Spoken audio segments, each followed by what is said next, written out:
Swimming like a shark in a shrimp tank. Big fish, small pond in the shrimp tank. Hello, welcome to the video wrap-up show for the Shrimp Tank podcast here in Seattle. I'm Dan Weedin, and I'm joined by my co-host, Michelle Bomberger. Michelle and I had a fascinating and fun conversation today with Matt Heinz from Heinz Marketing.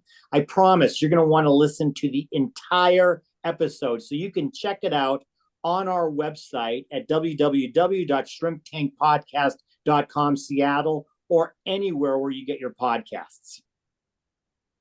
So Matt, thanks again for joining us today. It was really just such a fun conversation to get to know not only your business, but get to know you personally as well.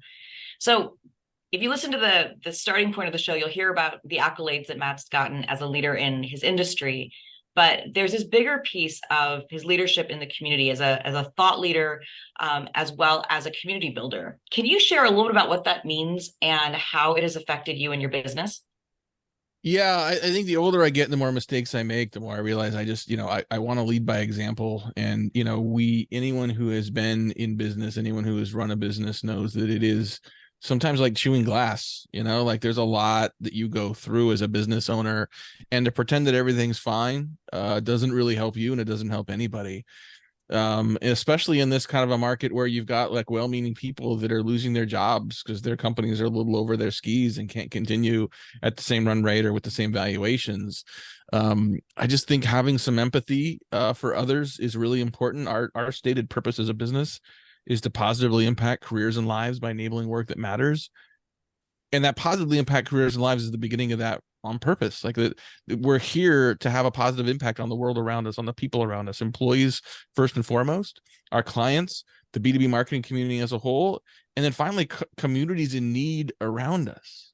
And there's a lot of things that we do as a business that we don't do a lot of PR around, and we don't publicize, and I don't really write about even, but are just the right things to do that are part of our culture and commitment to that purpose. There's a great book from Bo Burlingham called Small Giants.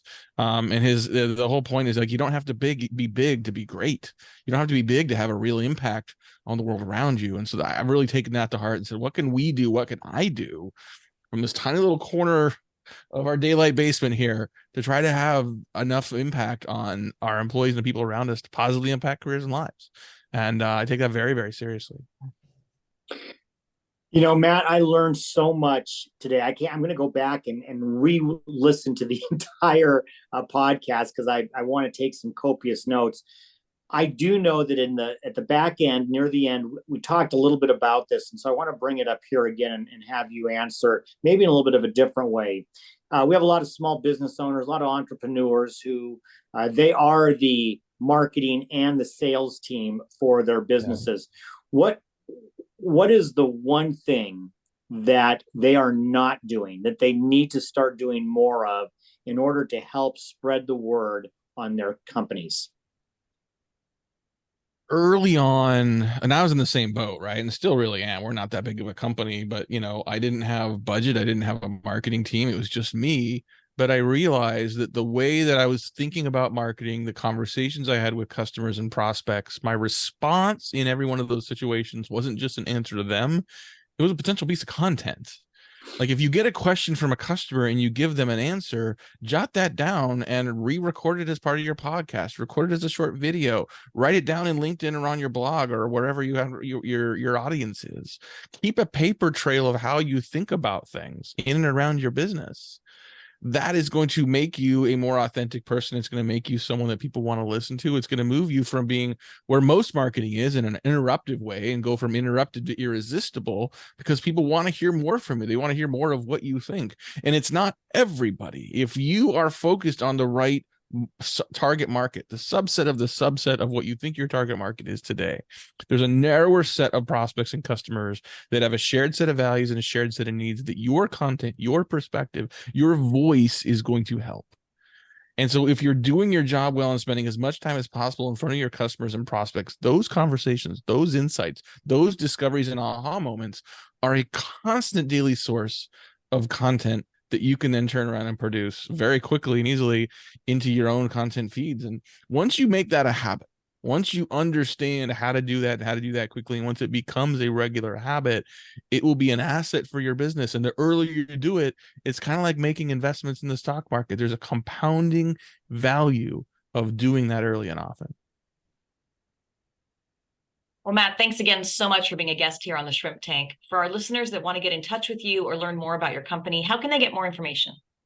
You can just go to heinzmarketing.com. That's HEINZ, like the ketchup marketing.com. We've got 15 years of content, best practices, research, guides. We got a whole workbook, an 82-page workbook on how to build a predictable pipeline, all up there. If you don't want to waste time searching the library, come to me. I'll be your librarian. Just Matt, M-A-T-T, at heinzmarketing.com, and would welcome conversations with anyone that needs some help. So listeners, check it out. There's tons of fantastic content there. And also check out the replays of our show at shrimptankpodcast.com/Seattle and wherever you get your podcasts, Apple, Google, SoundCloud, and follow our social media pages on YouTube, Facebook, and Instagram.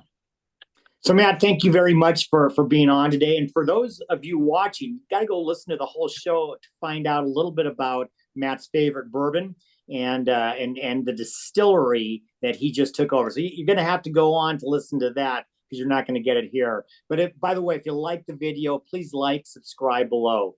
Everybody do exactly what Michelle said. Michelle, by the way, thank you for being here as well. Do exactly what Michelle said. Like us on Facebook, like us on Instagram. Watch our live stream every week. Our next show will be on Wednesday, October the 4th. Craig Swanson will be my co-host.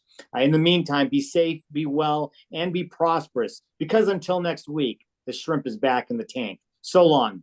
I've been feeling like a shark in a shrimp tank. Big fish, small pond in the shrimp